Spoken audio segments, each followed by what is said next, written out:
Mutual funds एक ऐसा common investment option है जहां ऑलमोस्ट हर इन्वेस्टर इन्वेस्ट जरूर करता है, जहां के रिटर्न्स बहुत अच्छे हैं और no wonder why mutual funds लगातार खबरों में बना रहता है। ऐसी ही एक न्यूज़ रिसेंटली देखने को मिली है जिसमें कहा गया है कि 2024 के पहले हाफ में यानी फर्स्ट 6 मंथ्स में इंडियन म्यूचुअल फंड्स ने, स्पेसिफिकली इक्विटी म्यूचुअल फंड्स ने स्टेलर रिटर्न्स दिए हैं। क्या है पूरी रिपोर्ट, इसको आज समझेंगे और साथ ही में बेसिक कॉन्सेप्ट क्या है म्यूचुअल फंड्स का। बिगिनर्स के लिए वीडियो बहुत अच्छी और बहुत हेल्पफुल होने वाली है, जिन्हें नहीं पता है म्यूचुअल फंड्स क्या होते हैं, कैसे उसमें इन्वेस्ट करना है, किस किस तरह के म्यूचुअल फंड्स हैं या हाउ टू गेट बेसिकली शुरुआत हम कहां से करें, है ना। तो उनके लिए वीडियो बहुत हेल्पफुल होने वाली है। आज के सेशन में सबसे पहले तो मैं आपको बताऊंगी कि रीसेंट न्यूज़ क्या है, म्यूचुअल फंड्स अभी हाल ही में चर्चा में क्यों है। वैसे तो चर्चा में रहते ही हैं, लेकिन एक रीसेंट एक अच्छी खबर है इन्वेस्टर्स के लिए मैं बोलूंगी, और जो म्यूचुअल फंड्स की तरफ देख रहे हैं इन्वेस्ट करने के लिए, उनके लिए एक पॉजिटिविटी, एक होप की तरह मैं बोलूंगी न्यूज़ है। उसके बाद म्यूचुअल फंड्स के कॉन्सेप्ट को एक बार भाई हम जरूर समझेंगे कि क्या कॉन्सेप्ट है, कैसे काम करता है म्यूचुअल फंड, कितने तरह के म्यूचुअल फंड्स होते हैं, म्यूचुअल फंड से रिलेटेड कुछ ऐसी टर्म्स कई बार हमने सुनी है, एएमसी सुना है, एक्सपेंस रेशियो सुना है, XIRR सुना है, ये सब क्या होता है ये भी मैं आपको समझाऊंगी। उसके बाद हम लोग देखेंगे कि अगर आप इन्वेस्ट करने जा रहे हैं, सबसे पहले तो इन्वेस्ट कैसे करेंगे वो भी मैं बताऊंगी, और अगर आप इन्वेस्ट करने जा रहे हैं तो क्या क्या चीज़ें हैं जो आपको ध्यान में रखनी है, क्या क्या चीज़ें हैं इन्वेस्ट करने से पहले जो आपको पता होनी चाहिए, जो आपको ध्यान रखनी है, और लास्ट में हम लोग इसके रिस्क या फिर इसके लिमिटेशंस को एक बार जरूर डिस्कस करेंगे। So welcome to another session with me, I am Gurpreet and you are watching ET now. अब स्टार्ट करते हैं रीसेंट न्यूज़ के साथ। So recently what the news has said is कि अराउंड 260 म्यूचुअल फंड स्कीम्स आपकी रही हैं जिन्होंने लगभग 2024 के पहले हाफ में यानी पहले 6 महीनों में 17.67% रिटर्न दिया है। अब ये 17.67% रिटर्न देखो काफ़ी हो जाता है अगर हम कन्वेंशनल मेथड से कंपेयर करें, है ना। अगर हम FDs वगैरह से कंपेयर करें या अगर आप अपना पैसा नॉर्मल बैंक अकाउंट्स में रख रहे हैं तो उस पर आपको क्या ही रिटर्न मिलता है। सो अगर आप उससे इसको कंपेयर करते हैं तो 17.67% रिटर्न अगर आपको म्यूचुअल फंड से मिल रहा है, एक एवरेज रिटर्न यहाँ पर बोला गया है जो अराउंड 260 म्यूचुअल फंड स्कीम्स के थ्रू मिला है अपने इन्वेस्टर्स को। इसके अलावा बोला गया है कि ये जो रिटर्न्स मिले हैं इसमें से भी कौन सी म्यूचुअल फंड स्कीम्स है जिन्होंने बहुत अच्छा परफॉर्म किया है, तो वो आई हैं मिड कैप और स्मॉल कैप कैटेगरीज से। ये भी मैं आपको बताऊंगी, mid cap, small cap, large cap वगैरह। सो रीसेंट न्यूज़ ये है कि म्यूचुअल फंड्स के थ्रू जो है पहले हाफ में अच्छे रिटर्न्स देखने को मिले हैं। भाई इसका एक रीजन तो ये भी है कि सेंसेक्स और निफ्टी जो है वो भागे हैं, तो उसका भी एक अच्छा इम्पैक्ट म्यूचुअल फंड्स के सेक्टर में हमें देखने को मिला है। और रिटर्न्स के सेक्टर में अगर हम बात करें तो ज़्यादातर रिटर्न्स जो है स्मॉल कैप और मिड कैप की कैटेगरीज से इन्वेस्टर्स को देखने को मिले हैं। अब ठीक है, ये न्यूज़ आपको थोड़ी बहुत समझ में आई होगी कि अच्छा म्यूचुअल फंड से रिटर्न मिले हैं, यहाँ से रिटर्न मिले हैं। अब मैं आपको म्यूचुअल फंड्स का बेसिक कॉन्सेप्ट बताती हूँ कि क्या होता है। सो बेसिक एक कॉन्सेप्ट लीजिए, एक ऐसा टूल होता है म्यूचुअल फंड जिसमें बहुत सारे इन्वेस्टर्स जो है अपना पैसा डालते हैं, है ना। जैसे यहाँ पर एक पिगी बैंक आपको नजर आ रहा है, लेट्स से 5-6 भाई बहन है, वो 5-6 भाई बहन मिलकर क्या है इस पिगी बैंक पे थोड़े थोड़े पैसे जो है वो पूल कर देंगे और फिर आगे के लिए क्या है ये जो पिगी बैंक है, लेट्स से ये जो है इन सिबलिंग्स की मदर ले लेती हैं तो वो अपने हिसाब से फिर इन्वेस्ट करेंगे, पैसा लगाएंगे, राइट। सो म्यूचुअल फंड में क्या होता है कि बहुत सारे इन्वेस्टर्स अपना पैसा जो है एक म्यूचुअल फंड में इन्वेस्ट करेंगे और वो जो पैसा होगा, ठीक है, उसके लिए एक एसेट मैनेजमेंट कंपनी होगी जो इस पैसे की देखरेख करेगी, इस पैसे को संभालेगी और देखेगी कि कहाँ इस पैसे को लगाना है और अपने हिसाब से पैसा लगाएगी। ये लोग प्रोफेशनल्स होते हैं, इस पैसे को लगाया जाएगा और इसी से आपको क्या है रिटर्न मिलेगा, यानी पैसे से आपको क्या है, आपके ही पैसे से आपको रिटर्न जो है वापस जनरेट होंगे। सो बेसिकली एक ऐसा टूल आपको मिल जाता है, ठीक है, जो बहुत सारे इन्वेस्टर्स से पैसा कलेक्ट करता है और बहुत सारे अलग अलग तरह के स्टॉक्स, बॉन्ड्स और दूसरे एसेट्स जो है परचेज करता है। इन्वेस्टर्स क्या करते हैं, इन फंड्स में कुछ जो है यूनिट्स को बाय करते हैं और अपने पोर्टफोलियो में जो है उनकी ओनरशिप उस तरीके से रिफ्लेक्ट होती है। अब यहाँ पर क्या हो जाता है, म्यूचुअल फंड को समझने के लिए आपको थोड़ा बहुत AMC वगैरह फंड मैनेजर्स क्या होते हैं ये भी समझना जरूरी है। तो साथ साथ में मैं आपको कुछ की टर्म्स के ऊपर लेकर चलती हूँ, टर्म्स जो म्यूचुअल फंड से रिलेटेड है।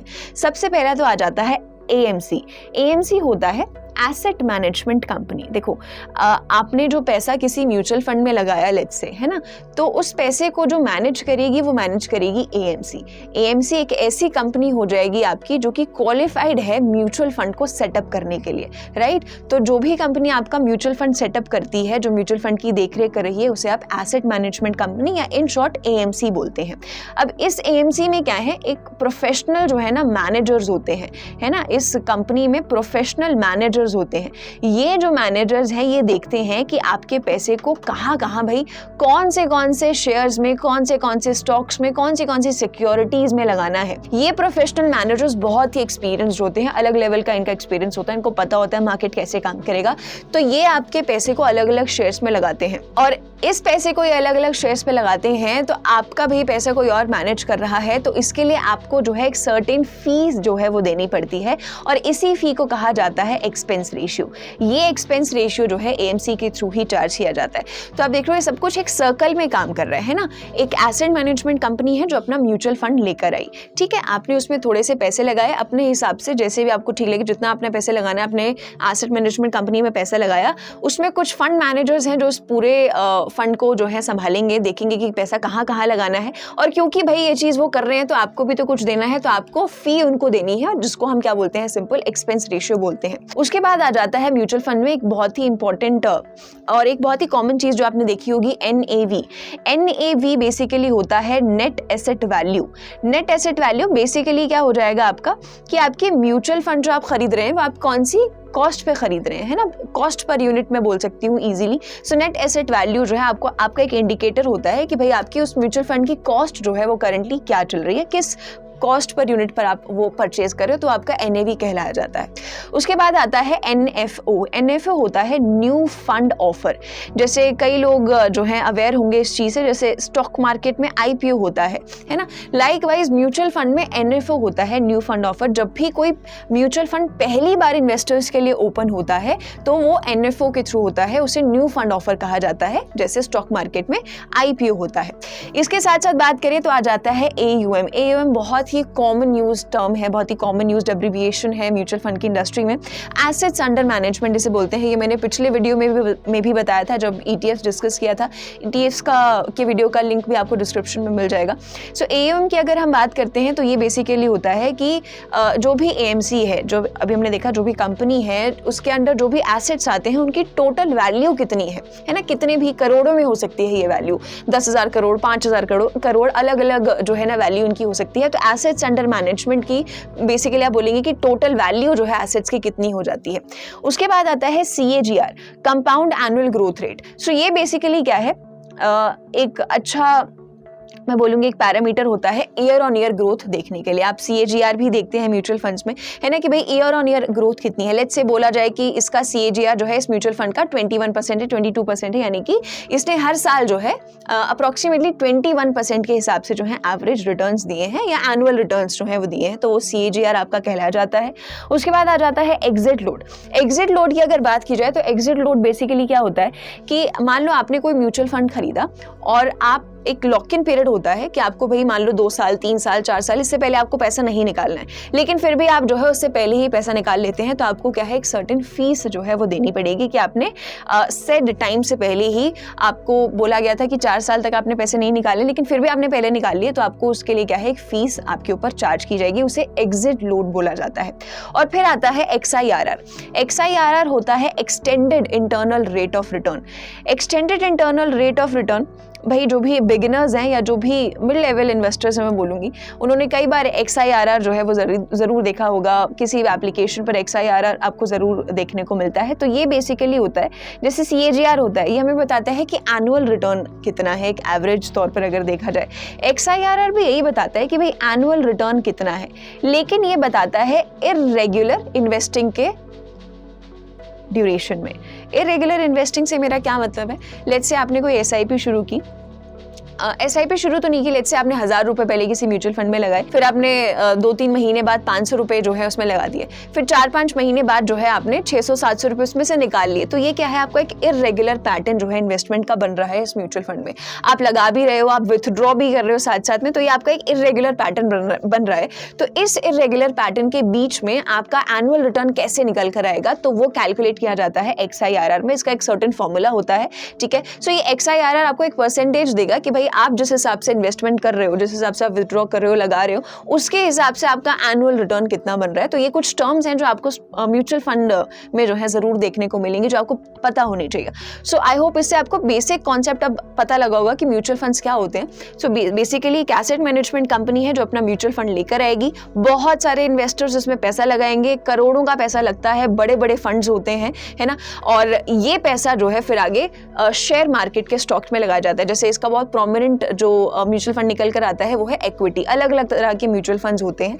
तो शेयर्स में जब पैसा लगता है लेट्स से, तो आपका क्या है, स्टॉक मार्केट में ये फंड मैनेजर्स आपका पैसा लगाते हैं, इसमें एक्सपेंस रेशियो होता है, फिर उसके हिसाब से स्टॉक मार्केट जैसा परफॉर्म करता है, जितना वो ऊपर जाता है उसके हिसाब से हम इन्वेस्टर्स को रिटर्न मिलता है। ये बेसिक कॉन्सेप्ट होता है म्यूचुअल फंड का, ये इस तरीके से काम करता है। अब इसके साथ साथ अब आगे चलकर हम बात करते हैं कि म्यूचुअल फंड कितने टाइप्स का होता है। इससे पहले कोई भी कंफ्यूजन अवॉइड करने के लिए पहले मैं आपको ये बता देती हूँ कि म्यूचुअल फंड और स्टॉक्स कैसे अलग है। म्यूचुअल फंड में क्या है, नंबर ऑफ स्टॉक्स में आपका इन्वेस्टमेंट जा रहा है, लेकिन स्टॉक मार्केट में ऑन द अदर हैंड आप इंडिविजुअल लेवल पर एक एक स्टॉक में जो है इन्वेस्ट करें। किसी कंपनी के कोई एक कंपनी मान लो आपको लगी कि हाँ इसमें पोटेंशियल है, मैं इसके शेयर्स खरीद लेता हूँ, तो आप किसी एक कंपनी के शेयर्स खरीद रहे हैं, खुद आप उसको मैनेज कर रहे हैं। लेकिन ऑन द अदर हैंड अगर म्यूचुअल फंड की बात की जाए तो उसमें आप नंबर ऑफ कंपनीज के शेयर्स में थोड़ा थोड़ा इन्वेस्ट कर रहे हैं, और वो कौन हैंडल कर रहा है, वो फंड मैनेजर्स उसको हैंडल कर रहे हैं। सो ये एक बेसिक डिफरेंस है स्टॉक मार्केट और म्यूचुअल फंड का। अब आगे चलते हैं किस किस तरह के म्यूचुअल फंड्स होते हैं। ये बहुत एक क्रूशियल पार्ट है बोलूँगी सेशन का। और जब आप म्यूचुअल फंड्स में अगर इन्वेस्ट कर रहे हैं तो आपको ये ज़रूर पता होना चाहिए कि किस किस तरह के प्रोमिनेंट म्यूचुअल फंड्स इंडिया में हैं। आपको अपना फंड टाइप ज़रूर पता होना चाहिए। ये हम तब भी बात करेंगे जब मैं आप टिप्स के ऊपर बात करूँगी या जो चीज़ें आपको ध्यान रखनी है।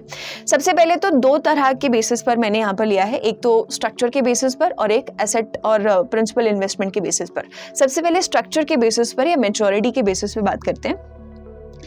मैच्योरिटी यानी कि कब वो जो है मैच्योर हो रहा है, कब वो म्यूचुअल फंड से आप पैसा निकाल सकते हैं, है ना, सिंपल। सबसे पहले आ जाता है open ended funds. Open ended funds क्या होते हैं, वो फंड्स जिन पे कोई भी मैच्योरिटी डेट नहीं होती है, यानी कि जो काफ़ी लिक्विड होंगे, लिक्विडिटी जिनमें हाई होगी, है ना। ओपन एंडेड फंड्स में बेसिकली क्या होता है कि आपके पास कोई मैच्योरिटी डेट नहीं है, आप कभी भी उसमें पैसा लगा सकते हैं और आप कभी भी वहां से अपना पैसा वापस विथड्रॉ कर सकते हैं। हाईली लिक्विड होते हैं। लिक्विडिटी का यहाँ पर क्या मतलब है, जिनको नहीं पता है, यानी कि कितनी आसानी से जो है ना आप अपना पैसा निकाल सकते हैं। लिक्विडिटी बहुत ही कॉमन टर्म है स्टॉक मार्केट में भी, म्यूचुअल फंड में भी। कितनी आसानी से आप अपना पैसा विथड्रॉ कर सकते हैं, उसे लिक्विडिटी से जो है सिग्निफाई किया जाता है। सो ओपन एंडेड फंड्स की अगर हम लोग यहाँ पर बात करें तो ओपन एंडेड फंड्स जो है बेसिकली क्या हो गए, जो इन्वेस्टर्स जिसमें जो है कभी भी यूनिट्स को सेल और बाय कर सकते हैं। इसका की फीचर जो है वो लिक्विडिटी है। और अगर हम स्टॉक मार्केट में बात करते हैं तो 59% ऑफ म्यूचुअल फंड्स जो है वो ओपन एंडेड होते हैं। इसके आगे बात करते हैं क्लोज एंडेड फंड्स। उसी का उल्टा हो जाएगा। क्लोज एंडेड फंड्स में क्या होता है कि भाई इसमें एक फिक्स आपका जो है ना लॉक इन पीरियड है, मैं बोलूँगी मैच्योरिटी डेट होती है, और साथ ही साथ में आप यहाँ पर क्या है NFO के टाइम पर ही, सिर्फ only at the time of NFO आप इसमें इन्वेस्ट कर सकते हैं। NFO अभी हमने देखा, जब भी कोई नया म्यूचुअल फंड आता है तो NFO के थ्रू आता है। तो यहाँ पर अगर बात करें तो आप NFO जब आएगा सिर्फ तभी आप यहाँ पर इन्वेस्ट कर सकते हैं, और एक मैच्योरिटी डेट पर ही आप अपना पैसा निकाल सकते हैं, यानी कि लिक्विडिटी यहाँ पर नहीं होती है ना। उसके बाद आता है इंटरवल फंड्स। इंटरवल फंड्स जो होते हैं वो ओपन और क्लोज के मिक्स होते हैं, यानी कि आप पैसा निकाल सकते हैं लेकिन एक डेट होगी उसके लिए, है ना।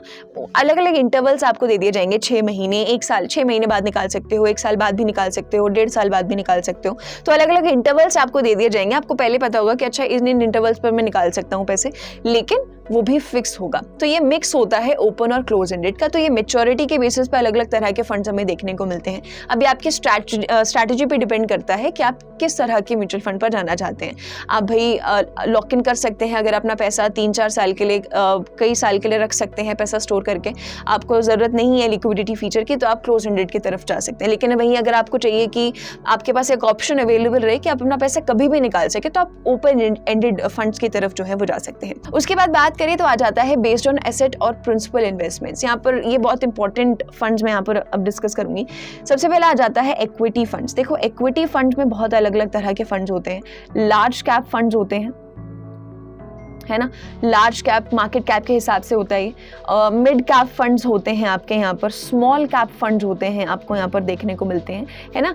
यानी कि लार्ज कैप में आपके लार्ज कैप कंपनीज जो होंगे, जो लार्ज कैप फंड्स होंगे वो इक्विटी फंड्स के अंडर ही आते हैं। उसमें जो बड़ी बड़ी कंपनियां होंगी जिनकी मार्केट कैप बहुत ज़्यादा है वो लार्ज कैप कंपनीज में इन्वेस्ट करेगा, लार्ज कैप फंड आपका कहला जाएगा। लाइकवाइज मिड कैप कंपनीज में इन्वेस्ट करेगा कोई फंड तो वो मिड कैप फंड के नाम से आपको मिलेगा। स्मॉल कैप कंपनीज में इन्वेस्ट करेगा, माइक्रो कैप कंपनीज में इन्वेस्ट करेगा तो उसी नाम से ये फंड आपको मिलेगा। तो ये इक्विटी फंड्स के अंडर ही आता है। इक्विटी फंड्स का बेसिक फंडा क्या है कि ये लोग स्टॉक्स में इन्वेस्ट करते हैं। स्टॉक्स में यानी कि शेयर मार्केट में, यानी कि आपका इनडायरेक्टली पैसा लग रहा है ना। मान लो कि आपको अभी आप नए नए मार्केट में आए हो और आपको थोड़ी सी भी घबराहट है कि मैं एकदम से शेयर मार्केट में नहीं कूद सकता, मैं एकदम से पैसे नहीं अपने लगा सकती, तो यहाँ पर क्या हो जाता है, इक्विटी फंड्स एक अच्छा ऑप्शन निकल कर आता है कि आप अपने पैसे जो हैं म्यूचुअल फंड्स में लगा सकते हैं।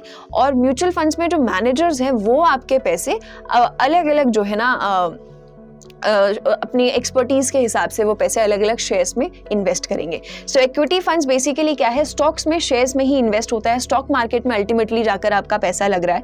अब क्योंकि स्टॉक मार्केट पर लग रहा है तो वॉलेटिलिटी भी इसकी बढ़ जाती है ना। वॉलेटिलिटी भी इसकी जो है, यानी कि इसमें रिस्क जो है वो हाई रहता है ना। रिस्क यहाँ पर जो है वो हाई रहता है, वॉलेटिलिटी क्योंकि हाई है, क्योंकि मार्केट का तो कोई भरोसा नहीं है। मार्केट में कोई भी डिस्ट्रप्शन हुआ, मार्केट अगर क्रैश कर गया तो आपका इक्विटी फंड भी जो है ना क्या है, उसके गिरने के चांसेस ऑफ कोर्स रहते ही हैं। तो यहाँ पर क्या है, वॉलेटिलिटी रहती है। लेकिन वहीं अगर दूसरी साइड देखें तो स्टॉक मार्केट का एक वो भी है कि भाई आपका जो रिटर्न है वो अनलिमिटेड हो जाता है ना। तो रिटर्न अनलिमिटेड है, पोटेंशियल बहुत ज़्यादा हो जाता है ऐसे फंड्स में। रिस्क हाई रहता है नो डाउट, लेकिन इसमें पोटेंशियल भी बहुत ज़्यादा हो जाता है, यानी कि आपको ज़्यादा रिटर्न्स मिलने के चांसेस यहाँ पर इक्विटी फंड्स में रहते हैं। तो ऐसे लोग जो लॉन्ग टर्म इन्वेस्टमेंट करना चाहते हैं उनके लिए बहुत सूटेबल रहता है, क्योंकि अगर आप स्टॉक्स में शॉर्ट टर्म में इन्वेस्ट कर रहे हैं म्यूचुअल फंड के थ्रू तो कोई मतलब ही नहीं है। अगर आप लॉन्ग टर्म में जा रहे हैं तो इक्विटी फंड्स आपके लिए बहुत बेनिफिशियल प्रूव हो सकते हैं।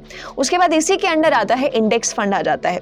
इंडेक्स फंड हमारे जो प्रोमिनेंट इंडाइसेस हैं, सेंसेक्स हो गया, निफ्टी हो गया, है ना। तो सेंसेक्स निफ्टी में जो कंपनीज आती हैं, जो टॉप 30 टॉप 50 कंपनीज आती हैं, इंडेक्स फंड क्या है, उन्हीं सेम कंपनीज में क्या है इन्वेस्ट करते हैं। एक तरीके से उसी सेम चीज को रेप्लिकेट करते हैं, है ना। निफ्टी में जो निफ्टी 50 में जो टॉप 50 कंपनीज आ गई, बस उसी का एक डुप्लीकेट 50 कंपनीज का इंडेक्स फंड बना दिया। ठीक है, तो इंडेक्स फंड्स बहुत सिंपल होते हैं। इंडाइसेस को कॉपी किया जाता है और सेम वही क्या है आपके कंपनीज हैं वो रखी जाती है, उन्हीं कंपनीज के शेयर्स में इन्वेस्ट किया जाता है, राइट। सो इंडेक्स फंड जो है पैसिव इन्वेस्टर्स के लिए एक बहुत ही ईजी ऑप्शन हो जाता है, जिनको भाई थोड़ा स्टेबल रिटर्न भी चाहिए, जो बहुत ज्यादा रिस्क नहीं लेना चाहते हैं, जो सेफ खेलना चाहते हैं, उनके लिए इंडेक्स फंड एक अच्छा ऑप्शन निकल जाता है। उसके बाद आता है डेट फंड्स। डेट फंड्स क्या होता है, डेट फंड्स में बेसिकली यहाँ पर आपका पैसा जो है वो कहाँ लगता है, वो लगता है गवर्नमेंट सिक्योरिटीज में लगता है भाई। ट्रेजरी बिल्स में आपका यहाँ पर पैसा लगता है, इसके अलावा बॉन्ड्स में आपका पैसा लगता है, यानी कि डेट इंस्ट्रूमेंट्स में जहां से भी डेट से इनकम भाई जनरेट होगी वहां पर क्या है पैसा यहाँ पर लगाया जाता है। डेट से कैसे इनकम जनरेट होगी भाई, जो वहां पर इंटरेस्ट पेमेंट होगी, है ना। जो भी इंटरेस्ट पेमेंट निकल कर आएगी वो क्या है इनकम जनरेट करेगी इन डेट फंड्स के लिए। तो डेट फंड्स में बेसिकली क्या होता है, जो बहुत सारे बॉन्ड्स निकलते हैं, ट्रेजरी बिल्स निकलते हैं, उसमें इन्वेस्टिंग की जाती है, उसमें आपके मैनेजर्स इन्वेस्ट करते हैं। यहाँ पर डेट फंड्स की अगर बात की जाए तो डेट फंड्स जो हैं बेसिकली यहाँ पर डेट फंड्स के लिए क्या हो जाता है कि बहुत ज़्यादा वॉलेटाइल नहीं होते हैं, है ना, क्योंकि ये मार्केट पे डिपेंड नहीं कर रहे हैं और आपके गवर्नमेंट बॉन्ड्स वगैरह पे लग रहे हैं, तो आपको यहाँ पर स्टेबल रिटर्न्स जो हैं वो देखने को मिलेंगे।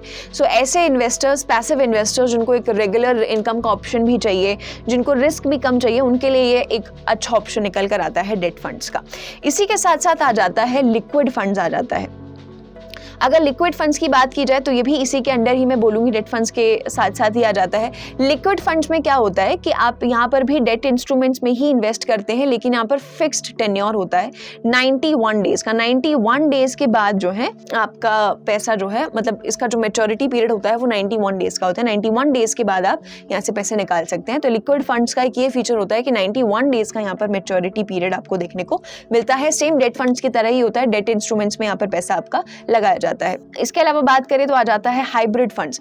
हाइब्रिड फंड्स की बात करें तो ये इक्विटी और साथ साथ में डेट फंड्स का मिक्सचर है ना। इक्विटी और डेट फंड्स का मिक्सचर ही आ जाता है, इक्विटी प्लस डेट। यहाँ पर आपको ये दोनों ही ऑप्शंस इन फंड्स में देखने को मिलेंगे, यानी शेयर्स में भी पैसा लग रहा है और डेट इंस्ट्रूमेंट्स में भी पैसा लग रहा है। उसके बाद आता है बहुत ही फेमस, बहुत ही popular tax saving funds, ELSS जिसे हम बोलते हैं, इक्विटी लिंक्ड सेविंग्स स्कीम इसे कहा जाता है। तो यहाँ पर क्या है कि बहुत लोग इसका जो है ना यूज़ करते हैं टैक्स सेव करने के लिए। इसमें क्या है, इसमें आपको बहुत सारे टैक्स बेनिफिट्स जो है मिलते हैं। सेक्शन 80C के तहत इसमें बेनिफिट्स मिलते हैं, अंडर सेक्शन 80C के तहत टैक्स बेनिफिट्स मिलते हैं। यहाँ पर जो है 1,50,000 तक रुपीस तक का क्या है आपको टैक्स में कंसेशन यहाँ पर मिल जाता है। तो अगर आप मान लो आप टैक्स में थोड़ा सा जो है ना पैसा बचाना चाह रहे हैं तो आप यहाँ पर इन्वेस्टमेंट करके अपना जो है टैक्स में पैसा बचा सकते हैं। लेकिन यहाँ पर क्या होता है कि इसका एक लॉक इन पीरियड होता है।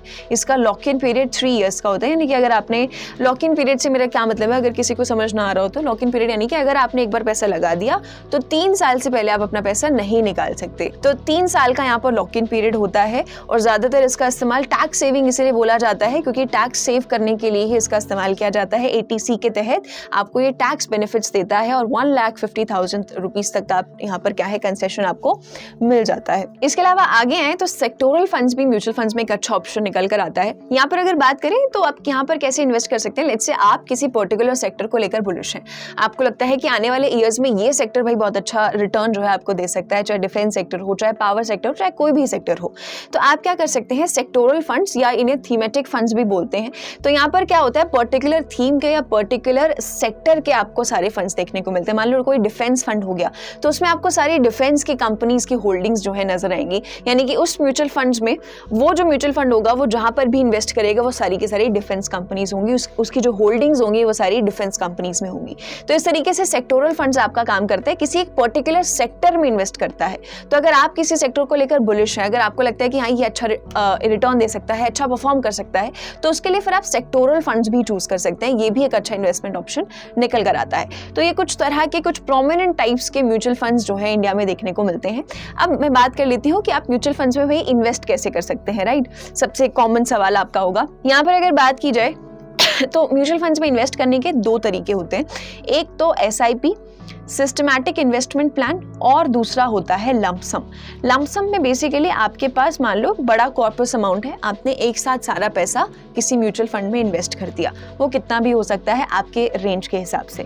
SIP में बात करें तो सिस्टमैटिक इन्वेस्टमेंट प्लान यानी कि मंथली बेसिस पर मान लो 1,000 रुपए की आपने SIP शुरू कर दी तो हर महीने आप 1,000 रुपए क्या है म्यूचुअल फंड्स पे इन्वेस्ट कर रहे हैं। सो SIP क्या है, एक सिस्टमैटिक तरीके से आप इन्वेस्ट कर रहे हैं मंथली बेसिस पर। आपका क्या है, मान लो वो आपके ऊपर है, आप 1,000 रुपए 500 रुपए से शुरू होते हैं म्यूचुअल फंड में SIPs 500 रुपए से शुरू कर सकते हैं। आपको लगता है आप 1,000 रुपए हर महीना दे सकते हैं, 2,000 रुपए हर महीना दे सकते हैं, 3,000, इसकी रेंज जो है ना आगे बढ़ती रहती है। तो SIP क्या है, आप हर महीने एक पर्टिकुलर अमाउंट जो है आप अपने म्यूचुअल फंड में इन्वेस्ट करो, या फिर आप एक साथ जो है ना लमसम अमाउंट एक ही साथ आप म्यूचुअल फंड में इन्वेस्ट करो। तो ये दो ऑप्शंस म्यूचुअल फंड्स में हम लोगों को मिलते हैं इन्वेस्ट करने के।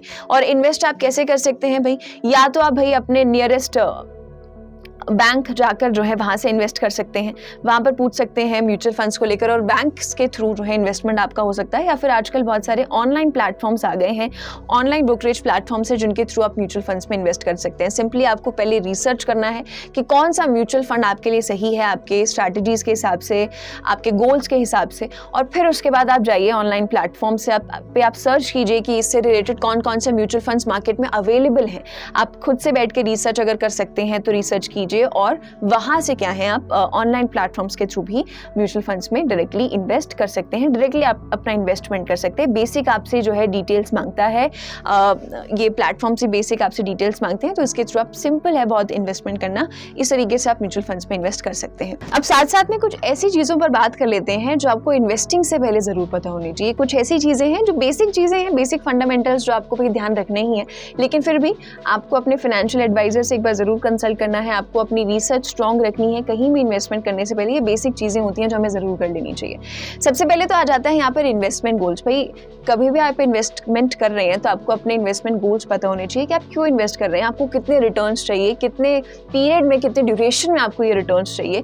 तभी आपको अपने इन्वेस्टमेंट में एक क्लैरिटी मिल पाएगी, तभी आप आगे चलकर अपने फंड्स चूज कर पाएंगे, एक बेटर डिसीजंस ले पाएंगे। इसके साथ साथ अगर बात करें कि आपको अपना रिस्क टॉलरेंस भी पता होना चाहिए, है ना, क्योंकि एक बेसिक लाइन जो हम सुनते हैं कि mutual funds is subject to market risk, stock market में भी रिस्क जो है वो देखने को अनडाउटेडली मिलते हैं। तो भाई स्टॉक मार्केट में लेट्स से कल को कोई क्रैश हो जाता है, कोई भी चीज़ अगर ऊपर नीचे मार्केट ऊपर नीचे होता है तो वो चीज़ अनडाउटेडली म्यूचुअल फंड्स पर भी रिफ्लेक्ट होती है।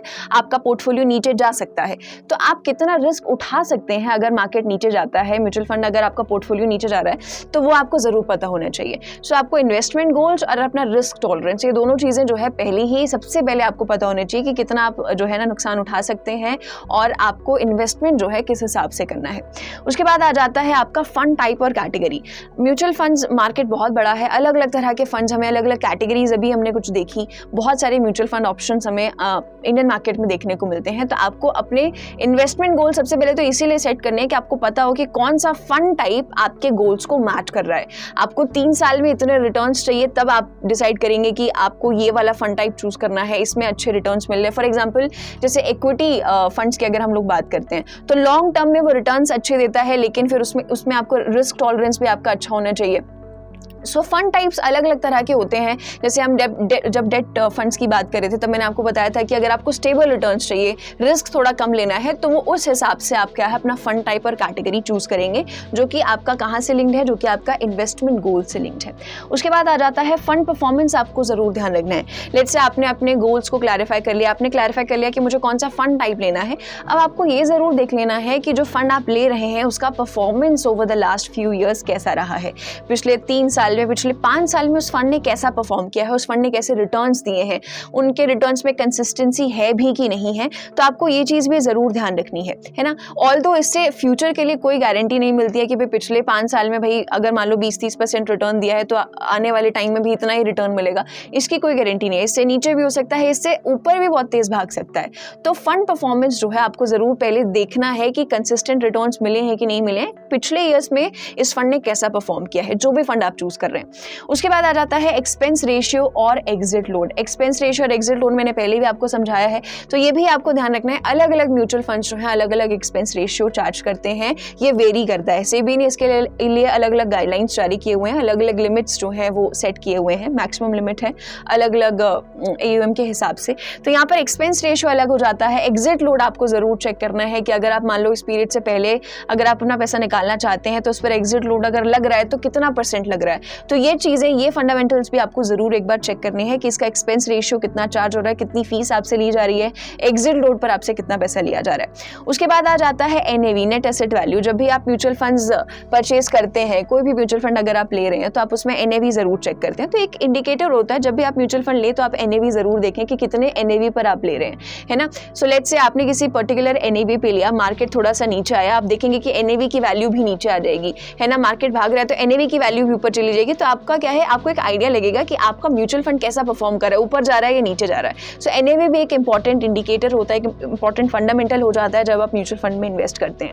उसके बाद एक और इंपॉर्टेंट चीज़ जो आपको ध्यान रखनी है वो है experience of the fund manager. जब भी आप म्यूचुअल फंड चूज करते हैं तो आपको फंड मैनेजर्स के नेम्स और उनका एक्सपीरियंस नीचे दिया हुआ होता है, उनके बारे में बेसिक डिटेल जरूर दी होती हैं। तो आपको फंड मैनेजर के बारे में जरूर पता होना चाहिए कि वो फंड मैनेजर जो है ना, उन्होंने इससे पहले कौन से फंड्स मैनेज किए हुए हैं, उनका एक्सपीरियंस कैसा है, कितने साल का है, उन्होंने जिन फंड्स में काम किया है उन्होंने क्या उनमें अच्छे रिटर्न्स वो दे पाए हैं कि नहीं दे पाए हैं, उन्होंने उन फंड्स में कैसा परफॉर्म किया है। इससे आपको ये अंदाजा लगता है कि अगर मान लो उन्होंने पास्ट फंड्स में अच्छा परफॉर्म किया है तो आपको एक जो है ना एक वो मिल जाता है कि इस फंड में भी वो अच्छा परफॉर्म करेंगे। तो फंड मैनेजर का एक्सपीरियंस भी बहुत मैटर करता है, because at the end of the day fund managers ही हैं जो आपका पैसा अलग अलग सिक्योरिटीज में, अलग अलग डेट इंस्ट्रूमेंट्स में या अलग अलग शेयर्स में लगा रहे हैं। तो ये चीज़ें बहुत इंपॉर्टेंट हो जाती हैं, चाहे आपका इन्वेस्टमेंट गोल हो। बेसिक से बेसिक चीज़ भी आपके लिए बहुत इंपॉर्टेंट है म्यूचुअल फंड में इन्वेस्ट करने से पहले, जो आपको पता होनी चाहिए। अब इसके साथ साथ लिमिटेशंस की बात कर लेते हैं। देखो, म्यूचुअल फंड्स का एक बेसिक बेनिफिट अगर पहले मैं डिस्कस कर लूँ, so basic benefits mutual funds के ये हैं कि अगर आपको स्टॉक मार्केट के बारे में बहुत ज़्यादा नॉलेज नहीं है, अगर आप बहुत ज़्यादा रिस्क नहीं उठाना चाहते हैं, तो एक सेफ और एक ईजी ऑप्शन म्यूचुअल फंड्स के जरिए मिल जाता है, जहाँ पर आप अपना पैसा पार्क कर सकते हैं। और अगर लिमिटेशंस की वहीं बात की जाए तो फीस और एक्सपेंसेस एक लिमिटेशन आ जाता है, क्योंकि आपको क्या है, अगर आप स्टॉक मार्केट में मान लो खुद से इन्वेस्ट कर रहे हो तो आपको कोई अलग से फीस नहीं देनी पड़ेगी, है ना। आप मान लो कोई शेयर आपको थोड़ा बहुत लॉस ज़रूर हो सकता है स्टॉक्स में, लेकिन आपको कोई फीस या एक्सपेंस उसमें नहीं भरना है। लेकिन on the other hand mutual funds में आपको फीस जरूर देनी पड़ेगी, आपको एक्सपेंस रेशियो, आपको एग्जिट लोड जैसी चीज़ें यहाँ पर या मैनेजमेंट फी जैसी चीज़ें यहाँ पर ज़रूर देखने को मिलेंगी। तो ये लिमिटेशन आ जाता है म्यूचुअल फंड में। उसके अलावा मार्केट रिस्क, म्यूचुअल फंड की अगर बात करें तो सब्जेक्ट टू मार्केट रिस्क है, because at the end of the day आपका पैसा कहाँ लग रहा है, स्टॉक्स में लग रहा है, शेयर्स में भी लग रहा है। तो अगर स्टॉक मार्केट ऊपर नीचे हो रहा है तो आपको उसी हिसाब से गेन और लॉस, प्रॉफिट जो है आप उसी हिसाब से बुक कर पाते हैं। तो वॉलेटिलिटी यहाँ पर रहती ही है म्यूचुअल फंड्स में भी। उसके बाद आ जाता है लिमिटेड कंट्रोल। भाई यहाँ पर आप म्यूचुअल फंड ले तो रहे हैं, अगर आप इस पर्सपेक्टिव से ले रहे हैं कि आपको मैनेज ही ना करना पड़े तो आपके लिए एक बहुत अच्छी बात है। लेकिन अगर आपको थोड़ी बहुत भी एक्सपर्टीज़ है या थोड़ा बहुत भी आपको एक्सपीरियंस है कि कौन से स्टॉक्स में इन्वेस्ट करना चाहिए, नहीं करना चाहिए, और आप म्यूचुअल फंड ले लेते हैं, तो ऐसे केस में आपके पास कोई कंट्रोल नहीं है कि आप म्यूचुअल फंड में डिसाइड करें कि मैं ये वाला शेयर लेना चाहता हूँ या इस शेयर में इतने % होल्डिंग्स रखना चाहता हूँ। इस पर आपका कोई कंट्रोल नहीं है, इस पर पूरा कंट्रोल हो जाता है फंड मैनेजर्स का, क्योंकि कंप्लीटली वो मैनेज करते हैं। तो यहाँ पर आपका कंट्रोल जो है वो लिमिटेड हो जाता है। तो एक कुछ छोटी मोटी लिमिटेशंस हैं जो म्यूचुअल फंड्स के मार्केट्स में देखने को मिलती हैं। सो आई होप आपको आज के इस सेशन में ये समझ आया होगा कि म्यूचुअल फंड्स क्या होते हैं, बेसिक अंडरस्टैंडिंग जरूर मिली होगी, बेसिक चीज जरूर समझ में आई होगी कि क्या है म्यूचुअल फंड और कैसे आप इन्वेस्ट कर सकते हैं, क्या क्या चीजें आपको ध्यान में रखनी है। सो आज के सेशन में इतना ही था। जाने से पहले जरूर बताइएगा कि क्या आप भी म्यूचुअल फंड्स में इन्वेस्ट करते हैं कि नहीं, और आगे अगर आप बिगिनर हैं तो आप करना चाहेंगे कि नहीं, कमेंट करके जरूर बताइएगा। मिलेंगे अगले सेशन में, तब तक take care, bye bye. For more of such videos, do like, share and subscribe to ET Now Swadesh.